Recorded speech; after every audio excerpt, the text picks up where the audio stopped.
Minyak Jatropora ada promosi? Ramai sangat yang masih tak tahu lagi apa kegunaan minyak Jatropora ni. Okey, hari ni saya nak share berkenaan kegunaan ni lah. Sebenarnya minyak Jatropora ni kita panggil ni minyak multifunction tau.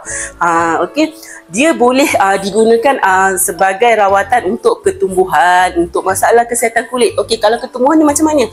Contohnya macam cyst, fibroid, yang ada ketulan, tak kira di bahagian mana, sama ada payudara, bawah ketiak ataupun dekat bahagian-bahagian sendi ke apa kan. Okey, bukan itu saja tahu, sebenarnya minyak Jatropora ni juga dia boleh untuk masalah kulit. Contoh seperti macam masalah kutil, masalah oil seed. Kutil oil seed tu sama kan?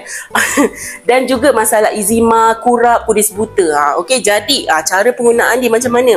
Boleh sahaja sapu dekat bahagian yang sakit tu lah. Okey, cara penggunaan ni pula boleh sahaja sapu dekat bahagian yang bermasalah. Contoh macam cyst tadi, sapu dekat bahagian perut sebelum tidur, ataupun bila-bila sahaja masa yang anda free. Kalau untuk masalah kulit juga, sapu dekat bahagian yang sakit tu lah. InsyaAllah penggunaan secara konsisten boleh merawat masalah anda.